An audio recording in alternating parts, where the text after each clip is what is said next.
Mapa-opisina man o work from home o mula mismo sa pwesto, sasabayan namin ang break time mo. Sasabayan namin ng mga balita at komentaryo, mga panayam ng mga taong viral ngayon. DZRH Break Time!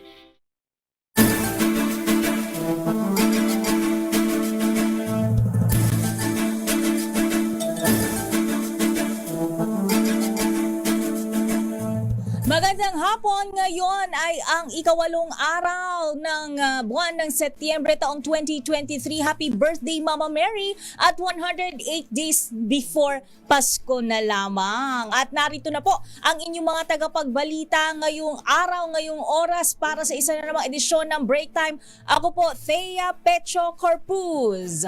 Ito po si Ray Siman, sa ngalan po nila kay Mayor Deo Macalma. Tuloy-tuloy sa pagbabalita. Tuloy-tuloy sa serbisyo, sama-sama tayo, Pilipino. At narito na ang ulo ng ating mga nagbabagang balita. Utang ng Pilipinas tumaas ng 14.24 trillion pesos sa pagtatapos ng Hulyo. Singil sa kuryente ng Meralco, tataas ngayong Setyembre. Presyo ng petrolyo namumuro na namang tumaas sa susunod na linggo. 3 bilyong pisong pondo para po sa fuel subsidy ng mga PUV inilabas ng DBM. Farm gate price ng palay tumaas sa higit 19 pesos kada kilo nitong Hunyo. Unemployment rate tumaas ng 4.8% noong Hulyo, mga tambay na itala sa 2.27 million. Alien projects na silip sa pagdinig ng Kongreso sa budget ng DPWH. Mga pasaway na motorista na pumasok sa EDSA busway sa Magallanes, hinuli ng IACT. Pista ng Peña Francia, umarangkada na, libo-libong deboto dumagsa sa Naga. Samantala, nako abay kanina Interagency Task Force agad daw pong ipinagutos ang pagpapaigting ng seguridad matapos pong tumanggap daw ng bomb threat ang MRT-3. At Hong Kong nagtaas ng black storm warning sa matinding hagupit ng bagyong Haikui. Haikui ba to? Haikui. Yung dating Hana yan. Ay, si Hana, nasa kanila. Na-import na pala natin. Yes. Pagdaan dito, pumunta sa Doon kanila. naman, matindi daw yung ulan. Wow. Nakita ko yung mga videos. Hoy. At para sa detalye ng ating mga nagbabagang balita, tumaas ang utang ng Pilipinas sa 14.24 trillion peso sa pagtatapos ng Hulyo. Ayon sa Bureau of Treasury, tumaas ng 0.7% o katumbas ng 96.44 billion pesos ang utang ng Pilipinas mula sa dating 14.15 trillion pesos na utang ng bansa sa pagtatapos ng Hunyo. Paliwanag ng Bureau of Treasury, mas mataas ang perang hinihiram ng Pilipinas kumpara sa halagang naibayad na. Mula sa kabuuang bayad, 69% o 9.81 trillion pesos ang hiniram ng Pilipinas mula sa domestic lenders, habang 31% o 4.43 trillion pesos naman sa foreign lenders. Bad news sa mga consumer ho ng Meralco, abay tataas po ng 50 sentimos ang singil sa kada kilowatt hour ho ng kuryente ngayong pong buwan ng Setyembre. Ito po'y katumbas ng 100 pesos na dagdag sa bill sa pamilyang kumukonsumo po ng 200 kilowatt hour. 150 pesos naman sa bawat 300 kilowatt hour, 200 pesos sa bawat kilowatt hour, at 250 pesos naman sa ito po'y sa mas mataas pa rin pong konsumo ng kuryente. Paliwanag ho ng power distributor, ang naturang increase ay bunsod ng pagmahal ng generation charge. Una pong tumaas ng 29 centavos kada kilowatt hour ang singil sa kuryente noong buwan ng Agosto.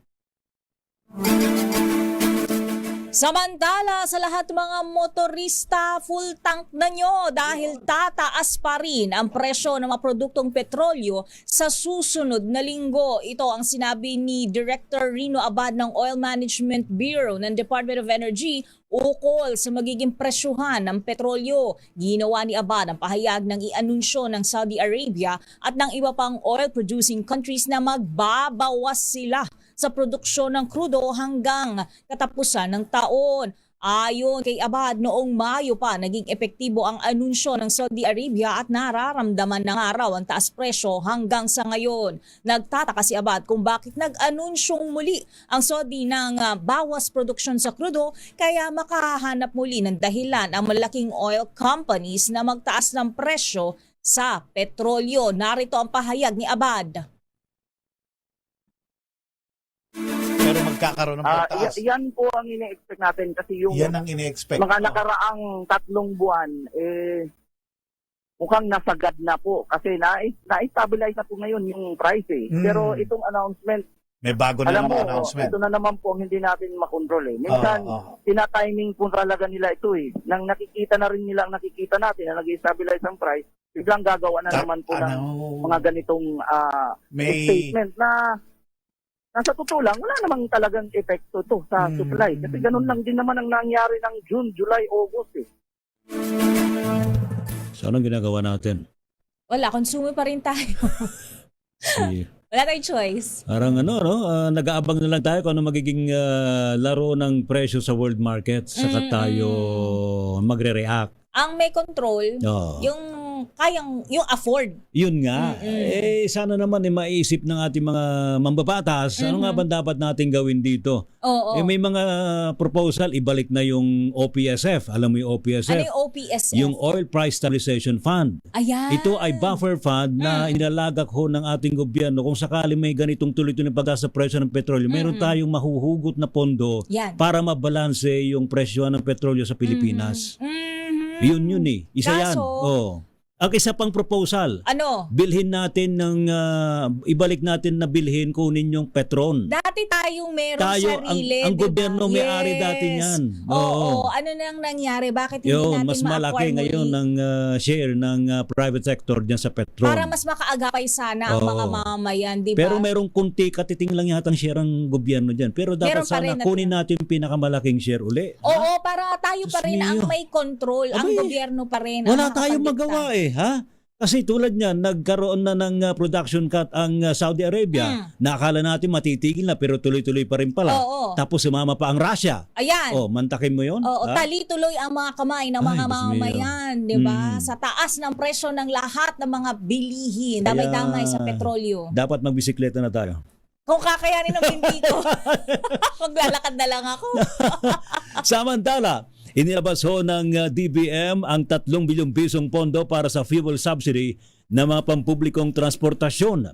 Ayon po sa LTFRB, may pag-ugnayan sila sa DOTR para ho sa Memorandum of Agreement para masimulan kaagad ang pamahagi ng ayuda. Kabilang po sa mga makatatanggap po ng subsidiya ang mga kwalipikadong operator ng jeepney, mga bus, mga taxi at maging UV Express. Wow! Delivery service. Pati yung I think kasama rin dito Miss Thea, no? Alin? Yung ride-hailing app na motorcycle angkas, di ba? Angkas. At iba pa. Di ba? Yung Joyride, yan. Ayun, may nakita ko Dapat red, kasama move rin. it. Yan, dapat kasama rin sila sa subsidy niyan. At maging ang mga tricycle.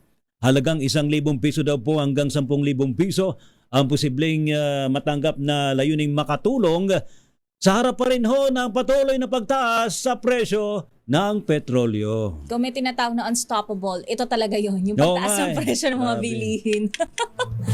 Samantala, hindi pa tapos ang verification ng Bureau of Customs sa mga papeles sa mga bodega ng bigas sa Bulacan na ininspeksyon ng ahensya sa panayam ng DZRH kay Bureau of Customs Deputy Commissioner Attorney Vincent Philip Moronilla. Sinabi nito na nakapagsumiti na ng mga dokumento ang iilan at sa ngayon ay nasa proseso na sila ng verification. Sabi ni Maronilla, binigyan ng 15 araw ang mga may-ari ng bodega para makapagsumite ng kaukulang dokumento upang patunayan na hindi smuggled ang mga nabanggit na stock ng bigas. Narito si Maronilla. We also committed to about 2 to 3 days of verification time upon submission of complete documentation sa Bureau of Customs. So, yung iilan po, nakiusap, may ilang bodega nakiusap ng konting palugit na makapag-submit. Yung iba naman po, nag-submit na ng mga dokumento nila. Anyway, binibigyan naman po sila ng 15 araw mula sa pag-serve ng aming letter of authority. Noong nakaraang linggo ay ininspeksyon ng BOC ang 4 na bodega ng bigas sa Bulacan kung saan 154,000 na sako ng imported na bigas o katumbas ng tinatayang 431 million pesos ang natuklasang nakatambak lang. Naku, sana legal na nakatambak doon, di ba? Legal na warehouse. Kasi sayang. Tsaka ilabas na yung mga pag nahuli natin yung mga yan, di ilabas na kagad para naman kung illegal talaga, para hindi nila i-control. para mapakinabangan naman natin mga consumer. At Yes. saka kahit paano, madagdagan yung supply ng bigas sa merkado. Tama. Yun. Pero heto, kung madalas kang mamili sa mga grocery, mga supermarket, wag na huk tayong umasa na meron tayong mabibili na 41 to 45 pesos per kilong bigas. Wala. Wala sa grocery, supermarkets? Walang mabibiling bigas daw ho sa mga supermarket. Bakit? Na nagkakalaga ng 41 pesos o kaya 45 pesos per kilo alinsunod po sa Executive Order number 39 ng Malacanang. Sa programa kanina ng balansyado ng DZRH o sa programang balansyado, sinabi ho ni Stephen Cuba, Pangulo ho ng Philippine Amalgamated Supermarket Association, hindi kayang ibenta ang bigas sa naturang halaga. Kaya naman tanging mga premium rice lamang daw ho ang kanilang ibinebenta sa kanilang mga miyembrong supermarket. Ayon po kay Kuwa, hindi naman din umano sila obligado ng magbenta ng regular milled rice sa 41 pesos per kilo at well-milled rice sa halagang 45 pesos per kilo na siya naman price ceiling ho na itinakda ng gobyerno. Well, of course, number one, yung mga malaking chain, they pulled out, the price which they were selling higher than 41 or 45, depende kung regular milled or well-milled, na bigas, So because of that, nabanggit ko na nga na maaaring magka-rice access crisis, Wala tayong mabilang murang bigas. Course premium na lang ang binebenta sa supermarkets, Dahil yun na nga, hindi lang mabenta, di kaya ibenta 41 or 45. Pero Sir Steven, hindi ba obligado kayo na magtinda po nitong 41, 45? Hindi kami obligado. Kasi all we have to do is say, naubusan na kami. Di ba? Kasi we're gonna be selling at a loss if we do that. Di ba? Usapin pa rin sa panibagong pagtaas ng presyo ng mga produktong petrolyo sa susunod na linggo. Nasa linya natin ngayon ang presidente ng Federation of Jeepney Operators and Drivers Association of the Philippines o FEDJODAP, Mr. Jeffrey Gotchanko. Magandang hapon, Thea Petro Corpus, sir, ng DZRH. Break At time. Tracy Bayan, sir, magandang hapon po sa inyo. Magandang araw din sa inyo, Ginoong Ray, at Ma'am Thea.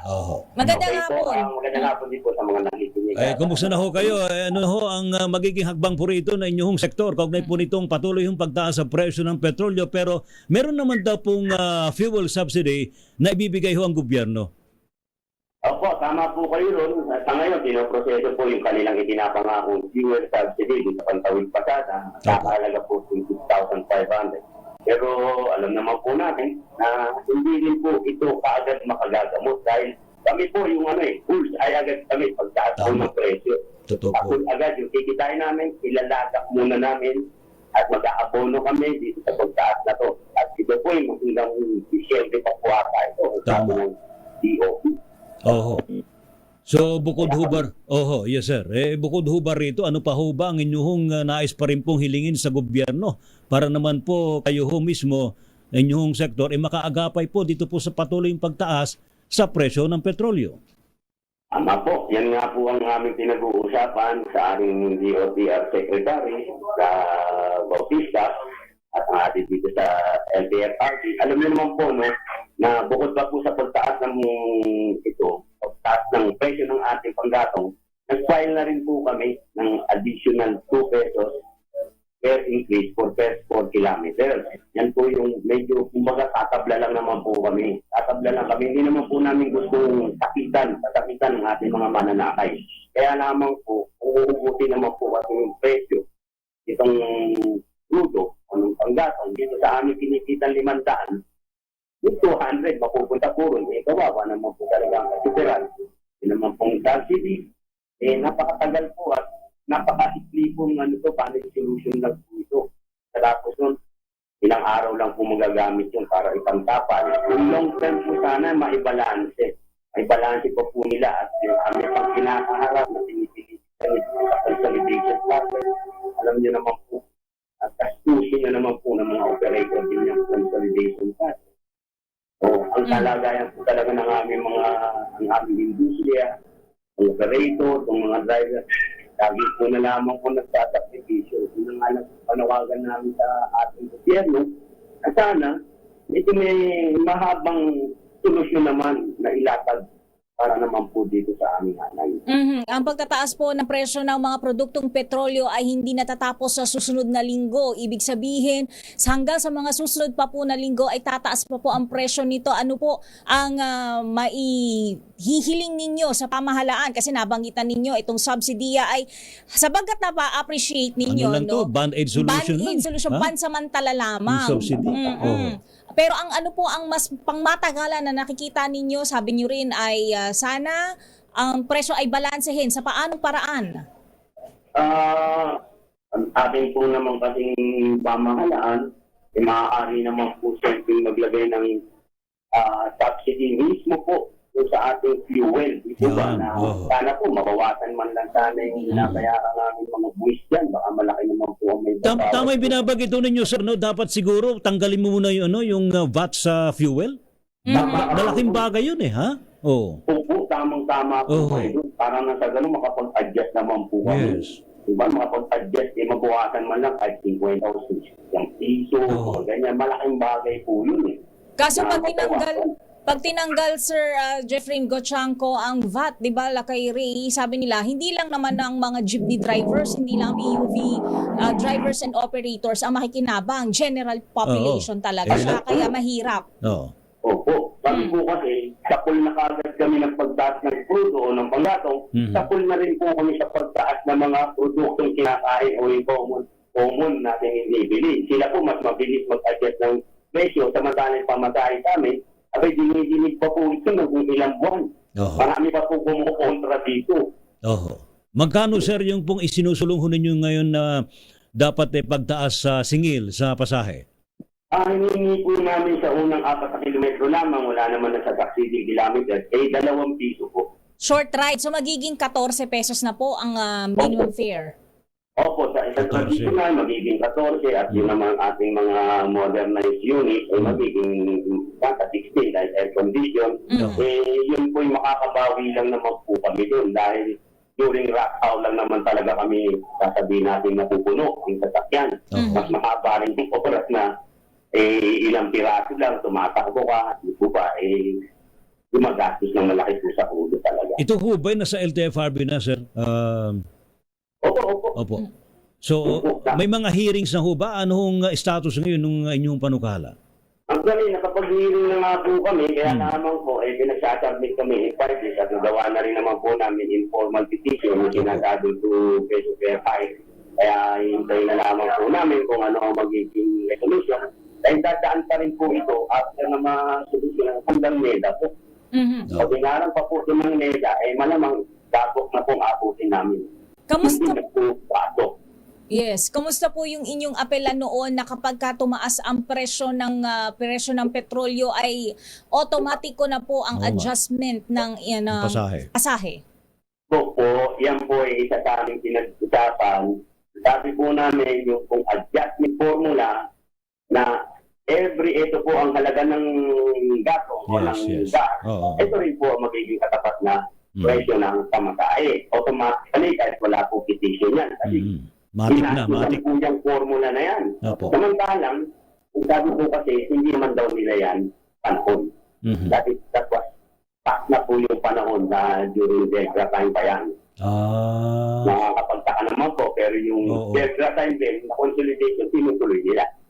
Yun na, eh. Kung paano. Pero yung pag sa formula, hindi nila pwedeng galawin dahil hindi naman daw sila o magpa-implement, hindi naman daw sila kasi ang nag-create dito. Oo. Sa inyo ho bang hanay, sir, hindi ho ba ninyo naisip na magsagawa uli ng mga transport strike? Wala naman. Sana naman wala. Alam niyo po, nagiging mahinahon po kami. Oo. Yung sinasabi po yung grupo na nakaraan na maraming grupo kami na nag-press o na hindi sumama. Yung tinaguri ang Magnificent Seven and the Mighty One, Opo. plus the other magic groups. No, hindi po talaga kami sumama dahil kami po namin sumisimpak sa kabutihan ng ating sekretaryo, ng ating chairman, LTFRC. Alam niyo po, hindi sumama at nagtitiis kami kahit tumaas ito, hindi kami nagpapabuyo. Pero ang gusto lang namin sana, mabilisin po yung aksyon sa mga kahilingan po namin. Kayo na ho, manawagan ngayon, sir, sa ating mga kinaukulan. Siguro, pati na rin mismo kay Pangulong BBM na kagagaling lang ho ng ASEAN Summit sa Indonesia. Baka marinig ho inyong tinig, kaugnay pa rin po ninyong mga karaingan mula po sa inyong sektor ho, sir. Ay, maraming salamat po sa pagkakataon. Ako po'y nananawagan sa ating kagawaran ng transportasyon, sa LTFRB, nasaan po pagbigyan kung ano man po yung aming hinihiling, hindi naman po ito magiging dulot ng sinasabi nilang chain reaction. At totoo lang, hindi pa man kami tataas na pamasan, chain reaction na po dahil nauna na po, binibili ang gatong. Kaya nananawagan po ako, lalong-lalo sa ating Pangulong BBM, na naway, tulad niyan, naglagay na ng mga price ceiling sa ating bigas. Sana po matupad at bumaba na po yung mga bilihin talaga at ang ating tudo magawan ng solusyon katulad na pinag-aaralan ng ating Pangulo na alternatibong panggatong. Ito ba? Sana po magbunga ang lahat ng pagkasaliksik para na sa ganun hindi na po tayo umaasa ng sobrang demand sa langis sa ibang bansa. Alternatibo po naman, di po ba? Yan mga mga Pilipino, electric, pwede naman po magamit. Sana po ang tulong, direkta po sa tao para hindi na po nababawasan. Maraming salamat at magandang Thank you po. hapon, Mr. Jeffrey Gotchanko, ang presidente ng FEDJODAP. Ayan na nga ba sinasabi natin. Dapat sa lahat makikinabang, hindi lahat mahihirapan. Yan, naku naman, no. Pilipinas, ang oras Standby ho sa mga reports. 31 minuto makalipas ang alas 4. Pro. RH Break Time. At para ihatid ang mga nagbabagang balita mula sa labas, narito na ang ating mga RH reporters. Pilipinas muling nakaranas ng harassment, dangerous maneuvers at aggressive conduct sa China sa ginawang resupply mission ng Pilipinas sa Ayungin Shoal. Ang detalye ihatid sa atin ni RH8 Christian Manyo. Christian. Kinumpirma ng National Task Force for the West Philippine Sea ang matagumpay na panibagong resupply mission ng Pilipinas ngayong araw para sa mga sundalo sa PRP Sierra Madre na nakasadsad sa Ayungin Shoal. Ito ay sa kabila ng mga bagong naranasang harassment, dangerous maneuver at aggression mula sa ilang barko ng China Coast Guard at Chinese Maritime Militia. Muling iginiit ng National Task Force for the West Philippine Sea na ang operasyon ng Pilipinas sa Ayungin ay legal at nakabase sa United Nations Convention on the Law of the Sea o UNCLOS at final and binding 2016 arbitral ruling. Muli namang kinondena ng task force ang tinawag nilang illegal, agresibo at destabilizing na aksyon ng China sa sariling territorial waters at exclusive economic zone ng bansa. Iginit din ng task force ang pahayag at panawagan ni Pangulong Ferdinand Marcos Jr. sa ASEAN Summit sa Jakarta, Indonesia na ang practical cooperation sa maritime domain ay matatagumpay lamang sa pamamagitan ng regional peace, security, and stability na nakaangkla sa international law. Para sa kauna-unahan sa Pilipinas, CRE. Christian. Yes, Nakay. So pang ilan na ito? Sa nakalipas na 5 linggo, ito yung pangatlong resupply mission ng Pilipinas dyan sa Yumin Shoal. Pero kung tanong mo kung pang ilang beses Sa lahat. harassment ng China ito mula noong mga nakaraang taon, Di ba 100 plus na? Daan-daan, tama ka dyan, daan-daan ng North Verbal competition ang inihain ng DFA laban sa China. Oo nga. So for the year, ilan? For the year, alam ko lumalagpas na 100. For the year pa lang. Yes, for the year dahil yun. sa iba't ibang aggression na nakita ng China mula sa mga barko ng Pilipinas. Hindi ba pwedeng ano na lang, i-helicopter na lang yung supply? Hindi yata pwede. Walang landing, ano? walang landing pad yung BRP Sierra Madre, no? Oo. Tama ka dyan. Ang Kaya hirap of- pagkamatagit naman ng AFP, naging matagumpay yung mission ngayong araw. Diyos mo yun, nakipagpatintero tayo sa mga Chinese. Oo. Tama ka dyan. Okay. Salamat, Christian. Back to you, Lakay and Teya. Thank you. Salamat. Samantala, matagumpay daw ho na resupply mission sa BRP Sierra Madre dyan po sa may Ayungin Shoal. Aba, ikinatuwa ng liderato ng Senado. Ayan na. Abay, wag lang tayo matuwa. Gawa pa tayo ng paraan na hindi Simple wins lang to. Oo, na sana hindi na ho maulit pa, no? Mm-mm. Pero parang suntok sa buwan pa, no? Sana matuldukan na. Oo, 'Di ba? Ang sana ganito. matuldukan na. Ibalik mo nga yan, RH28, Lakay Raymond at Paz. Lakay Raymond. At Mr. Iya, hindi tinago ng liderato ng Senado ang tuwa sa isa na namang matagumpay na resupply mission sa BRP Sierra Madre sa Union Shoal. Ito ay sa kabila ng harassment na dinanas nila sa barko ng China Coast Guard. Agad nagpatid ng pagbati si Senate President Juan Miguel Zubiri sa mga tauhan ng Philippine Coast Guard at Philippine Navy. Ito na ang pangatlong matagumpay na resupply mission sa loob ng 5 linggo kasunod ng insidente ng pambobomba ng tubig ng China Coast Guard. Pinatunayan ng mga tauhan ng Armed Forces of the Philippines at Philippine Coast Guard ang kanilang tapang para lang magampanan ang kanilang tungkulin sa kabila ng panganib na dulot ng harassment ng China Coast Guard at kanilang mga milisya. Hindi umano kailanman magdadalawang isip ang mga ito na matupad ang kanilang misyon at upang hindi magutom ang mga sundalo sa BRP Sierra Madre. Muling nangako si Zubiri na gagawin ang lahat ng Senado upang matulungan ang AFP at Coast Guard na makabili ng makabagong kagamitan para ipagtanggol ang ating teritoryo at ng mamamayan.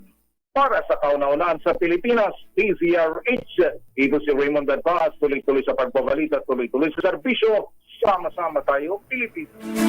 Maraming salamat, Lakay Raymond at pa. Samantala, payout para sa mga financial assistance sa mga maliliit na rice retailer na apektado ng EO39 magsisimula na bukas. Aba, bukas na. Meron kayang asistiya din para sa mga magsasaka? Ay, dapat lang. Sana, Oo, di ba? sana. I-detalye mo, RH5, Val Gonzalez, Val. Val. G. Kaya simula sa araw ng bukas, araw ng Sabado, ay magsisimula ng pamimigay ng ayuda ng gobyerno para sa mga rice retailers na maapektuhan ng ipinatutupad na price ceiling sa presyo ng bigas. Ayon kay DSWD Secretary Rex Gatchalian, sa 3 lugar nakatakda ang on-site payout sa Quezon City, Caloocan, Manila at lungsod ng San Juan. Aniya, direktang sa mga palengke gagawin ang pamimigay ng subsidy sa mga may-ari ng bigasan.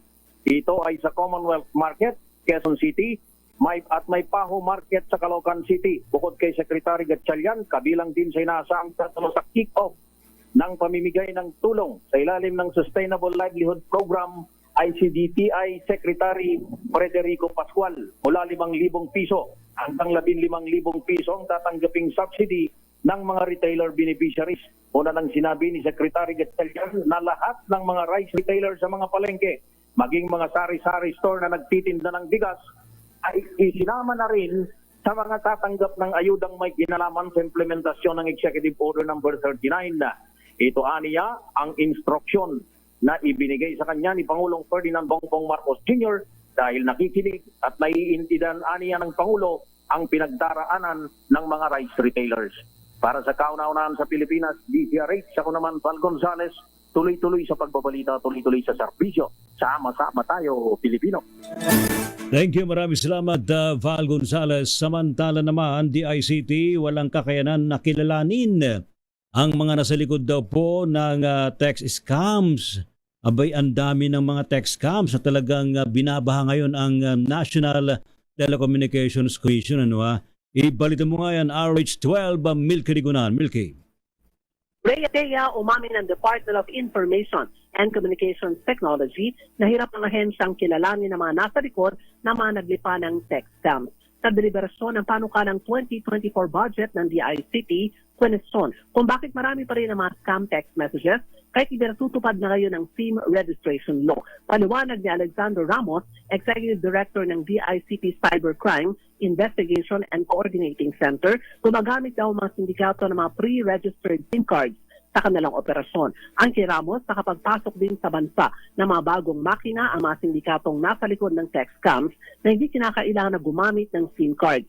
Sabi ni Ramos, may pag-coordinate na sila sa Bureau of Customs para bigyan sila ng impormasyon kung anong itsura ng makina o gadget at maiwasan na madagdagan ang mga naipupuslit sa mga ito sa bansa. Hindi rin masagot ni Ramos kung papaano nakukuha ang mga impormasyon at numero ng mga subscriber dahil wala pa rin daw sila ni isa na napapanagot. Dagdag pa ni Ramos, may mga website na pwedeng bumili ng mga profile ng iba't ibang individual na magagamit naman sa pagpaparehistro ng SIM card at maging sa pagpapagawa ng mga social media accounts. Para sa kauna-una sa Pilipinas, DZRH, ako si Neil Crigunan. Tuloy-tuloy sa pagbabalita, tuloy-tuloy sa serbisyo, sama-sama tayo, Pilipino. Maraming salamat, Manang Milky. Samantala, ito, dahil tayo ay nasa break time pa rin, baka magandang katambal ng inyong kape. Celebrate birthdays with Goldilocks. Make sure to celebrate birthdays with their newest cakes, the Goldilocks Rainbow Magic and Goldilocks Luscious Chocolate. Huwag niyo po akong kakalimutan pag-iwanan ng isang hiwa. Pilipinas, ang oras 48 minuto makalipas ang alas 4. Kulang-kulang 9 na minuto bago mag alas 5. RH Break Time. At para sa iba pang detalye ng ating mga nagbabagang balita, iginiit ni Senator J.V. Ejercito na hindi na kailangan ng malaking confidential at intelligence funds sa kampanya laban sa smuggling. Ayon kay Senator Ejercito, hindi na kailangan ng intel fund para lang makilala ang mga smugglers dahil kilala na ang mga ito. Paniwala ng senador, kilala sila ng mga taga Bureau of Customs at Department of Agriculture, kaya lang hindi umano sila kumikilos upang mahuli ang mga ito. Samantala, nasilip ho ni Congressman Edsel Lagman ng Albay ang umano'y alien projects sa panukalang budget po ng DPWH. Anya ito ang mga proyektong hindi dumaan sa mga District Engineering Office ng naturang ahensya. Sa budget deliberations po sa panukalang budget po ng Department of Public Works and Highways sa 2024, nabahala po si Congressman Edsel Lagman sa mga alien project na pwede mo nung makaapekto sa limitasyong itinakda sa iba't ibang distrito sa bansa. Paliwanag ho ni Congressman Lagman, may hangganan ng halaga ng mga infrastructure projects sa partikular na distrito at ito ay base dapat sa accepted standards. Pero may sagot ho si Secretary Manuel Bunoan. Ang sabi ho niya, tinitiyak nila na fully coordinated daw ho ang mga proyekto sa mga distrito sa mga miyembro ng Kongreso. Yun pong katiyakan. Samantala, tumaas sa 19.23 pesos kada kilo ang farm gate price ng palay nitong Hunyo. Batay sa datos ng Philippine Statistics Authority, mas mataas ito ng 9.4% kumpara sa 17.58 pesos na presyo nito noong Hunyo. Sa kasalukuyan, pinakamataas ang farm gate price sa Central Luzon na umaabot sa 20.98 pesos kada kilo, habang pinakamababa naman sa Eastern Visayas na nasa 17.62 pesos kada kilo. 10 rehiyon ang nakapagtala ng pagsipa ng presyo ng palay nitong nakaraang mga buwan, habang 6 na rehiyon naman ang bumaba, kabilang ang Northern Mindanao. Inilabas ho ng Land Transportation Office ang guidelines sa pagpapalawig po sa validity ng driver's license. Ang po sa LTO kanilang tatatakan ang official receipt ng mga lisensya ng pagiging valid temporary license hanggang sa mai-release na raw po ang plastic card ng lisensya. Hindi naman maniningil ng penalty ang ahensya sa renewal ng expired license. Pinalawig ho ng 1 taon ang visa ho ng driver's license na nag-expire mula April 3, 2023 hanggang April 2, 2024 o hanggang sa oras na maging sapat ang kanilang bilang o ang bilang ho ng plastic cards. Samantala, tumaas ang bilang ng mga Pilipinong walang trabaho noong nagdaang Hulyo. Sa datos mula sa Philippine Statistics Authority, 4.8% ang unemployment rate sa bansa noong Hulyo, katumbas ng 2.27 milyong katao na walang trabaho. Mas mataas ito kumpara sa 4.5% na dato sa unemployment rate noong Hunyo na katumbas naman ng 2.6 milyon. Ayon kay National Statistician Dennis Mapa, bumaba rin ang bilang ng mga taong employed o may trabaho sa higit 44 na milyon noong Hulyo kumpara sa higit 48 milyon noong Hunyo. Katumbas naman ito ng 95.2% na employment rate, mas mababa kumpara sa 95.8% na datos noong Hunyo. Samantala, pinagana naman ng Department of Transportation DOTR ang kanilang Interagency Task Force kasunod po ng natanggap daw po ng bomb threat sa MRT3 kaninang umaga. Sa statement pong inilabas ng DOTR, ang nasabing bomb threat ay pinadala sa pamagitan ng electronic mail dakong alas 5:17 ng madaling araw. Tinukoy po ng DOTR ang isang Takahiro Karasawa na muli nagpadala ng bomb threat sa isang Mercedita Irene Tayag. Agad namang ipinagutos po ng ahensya ang pagpapaigting po sa security deployment na hindi lamang sa MRT3 kundi sa lahat ho ng sektor ng transportasyon. Gumagawa na rin naman ng kinakailangang hakbang ang Interagency Task Force para ho matiyak ang seguridad at kaligtasan ng lahat ng mga commuter sa public transportation. Naideklarang wala. Wala. Negative. Nanakot lang. No. Naku. Kahit naman na prank yan. Ay, oo. Hindi yan pinaprank. Hindi yan gino-joke. Dapat tayo'y maging alerto. Tama. Mag-ingat. Samantala, nakauwi na sa bansa si Pangulong Bongbong Marcos matapos dumalo sa 3 araw na ASEAN Summit sa Jakarta, Indonesia. Kasunod nito ay sinalubong ngayong umaga ni Pangulong BBM ang pagdating ni Australian Prime Minister Anthony Albanese na sa Malacanang para sa official visit ito sa Pilipinas. Nagpulong ang dalawang lider upang talakayin ang pagpapatuloy ng joint military exercises at iba pang ikakasang strategic partnership ng Pilipinas at Australia. Ito ang unang pagbisita ng isang Prime Minister ng Australia sa bansa simula noong 2003. Samantala naman, dinali ho ng record-breaking na lakas ng ulan ang Hong Kong. Dulot ho ng bagyong Haikui na dumaan sa Pilipinas na bilang bagyong Hana. Sa panayam po ng DZRH, binahagi ho ni Michael Vincent, Pinoy na residente ho ng Hong Kong, namabot na po sa higit sa 158 millimeters ng ulan kada oras. Wow. Ang bumuho sa teritoryo, yung Hong Kong. Dahilan para itaas ng Hong Kong Observatory ang sama ng panahon sa Black Storm Warning. Anya pati daw po ang ilang istasyon ng Mass Transit Railway o yung kanilang MTR ay nagmistulang ilog. Nako! Wow! Parang akala ko nga nasa Binondo yung video ko nakikita kasi lang puro natin Chinese mga kababayan. character makikita mo. Hindi, tsaka yung kulay ng tubig. Oo nga. Oo, Yun looks pala. family. Looks family. Yung pala sa Hong Kong pala yan. ito. Ay, ingat po tayo at mga kababayan po dyan sa Correct. Hong Kong. Ha? Sana wala na mga napinsala ng mga caregivers dyan saka mga domestic helper. Correct. Samantala, milyonaryo na! Ay, buti pa siya! Isang Sana magandang all! balita. Yes, milyonaryo na. Sana all! Baka naman. Pwede baka tayo naman. dyan. Meron pa tayo dyan.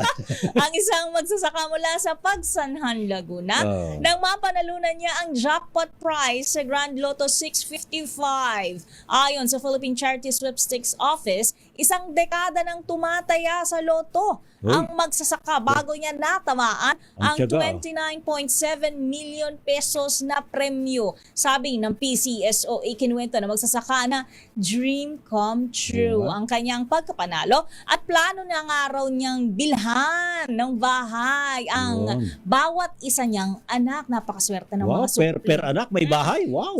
Yan, di ba? Mapapasana all ka talaga. Tinamaan ng magsasaka ang winning combination na 19, 32, 25, 12, 17, 36 sa bola ng 655 noong July 12. Doon sa mga nabanggit na number, wait lang, check ko. Parang tatlo lang ang itataya ko kung sakali. Pagka tatlo yung napanalunan mo na number, meron ba yun? May winnings yun? Meron yata, 20 yata eh. Palit tayo. Gusto ko ma-experience yun. Hindi ako masyadong mataya sa loob. 20 pesos siya. Tumataya ka ba? Paminsan-minsan. Ano lang. Alam mo naman tayo, di naman tayo. Saka ang tiyagaan niya. 10 years. Isang dekada. Wow. Samantala, heto, abay umabot pala ng 43 mga pasaway na motorista ang pumila dyan sa may EDSA busway. I saw you. Yung nakunan mo ng video kanina, Miss Thea, no ha? Kita ko kayo. Yung southbound lane na sa may Magallanes. Naku, talaga naman kayo. Kaya nga busway yan para sa mga bus, ano ha? 43 daw ho, yung pong mga pasaway na driver ang natikitan dulot ho ng 46 na violation. Kasabay na rin po ng pagkaka-impound ng isang kolorong vehicle.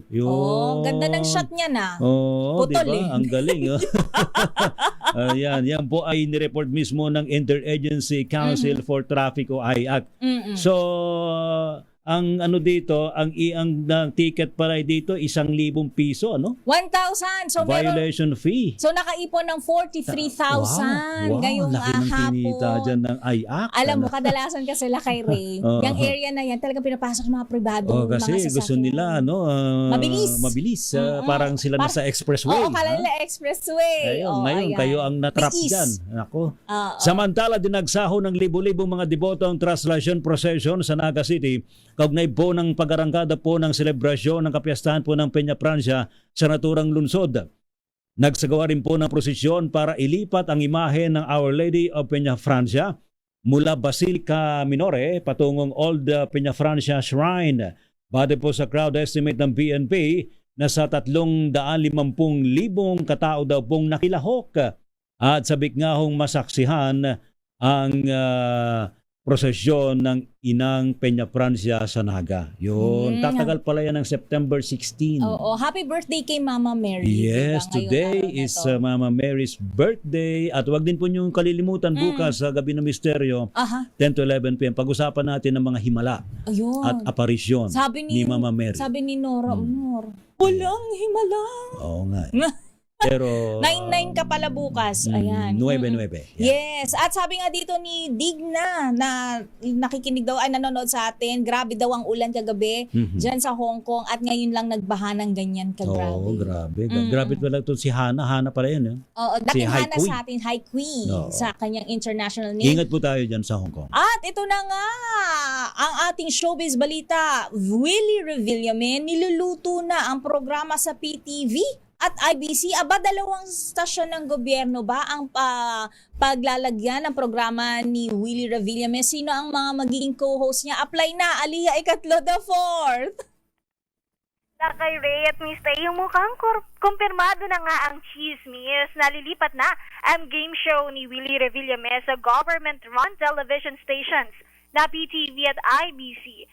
Sa Facebook page ng Wawawin na pinost ang litrato ni Willie kasama si IBC President Jimmy Policarpio at PTV General Manager Ana Puod. At ang may caption ito na hindi na daw chismis at malapit na matatanda ang ilang buwan lamang umere ang Wawawin sa All TV matapos umalis sa network si Willie. At kamakailan lamang ay nagpahiwatig ito na nalalapit na ang pagbabalik ng Wawawin. Inaasahan namang tataas ang kita ng PTV at IBC dahil sa pagbabalik television ni Willie. At inaabangan pa kung sino nga ang mga magiging host at kung ano ang time slot ng Wawawin. Pero palagay ng mga netizens ay gagawin itong noontime show na tatapat sa tatapat yan. Itbulaga at It's Showtime. Wow. Matinding bakbakan yan, ha? Abang ganda ng labanan pa rin. Showtime, ano ba isa? Itbulaga, EAT, tapos samahan pa ng Wawawin. Tama ka dyan, Lakay Ray at Miss Diana. Buhay na naman ang tanghalian ng mga Pilipino. Sandali, yung Showtime, suspended pa? Oo nga, natuloy ba ang suspension, Aliyah? Lakay Ray at Miss Day, ang Showtime ay on air pa rin sila hanggang ngayon at ang sabi nila ay mag-a-appeal sila ng motion for reconsideration. Talaga. Hindi pala sila tumitigil. Oo nga, in which, ayan, bigla ko na follow. Follow through ka lang kasi diba nasundutan din ng pagpapatawag ng MTRCB ang EAT. Tama ba? Diba? So meron na rin bang resolution for that? Meron na bang kaakibat na suspension? Oo, no, tama ka dyan. Miss Thea, parang napansin na nga din ng MTRCB ang mga reklamo tungkol sa EAT, particular na ang ginawa ng host na nabalita natin before, ang ginawa ni Wally Bayola. At ngayon ay patuloy pa rin ang proseso ng pagdedesisyon ng MTRCB tungkol sa nasabing reklamo. Aba, ngayon pala nabubuhay ang mga noontime show, nasususpend naman. Happy birthday muna Good kay luck. Vice Mayor Efren Bartolome Jr. ng San Jose del Monte, Bulacan. Pagbati muna kina Sir Els and Nick Bartolome. Miss Alia, maraming salamat. Para sa Break Time Showbiz, ito si Alia Ikatlo. Tuloy-tuloy sa pagbabalita, tuloy-tuloy sa serbisyo. Sama-sama tayo, Pilipino. Happy weekend! Happy weekend. Happy weekend! Thank Yay. God it's Friday! Nakasama niyo po ngayong edisyon na naman ng Break Time. Ako po si Thea Petro Corpus. Ito po si Ray Sibayan sa ngalan po nila kay Mayor Deo Macalma. Apo Mayor, ang supli kay sa Lunes. Manipod dito Taiwan. Oh, asan na yung pineapple tart? Ano po mga lingkod sa Ray Sibayan and si Miss Thea. Tuloy-tuloy sa pagbabalita. Tuloy-tuloy sa serbisyo. Sama-sama tayo, Pilipino. Susunod ang balansyado pagbabalita mula kay Ka Henry Uri at Miss Karen Oyong, Pilipinas. Ang oras, 5 minuto makalipas ang 5:00.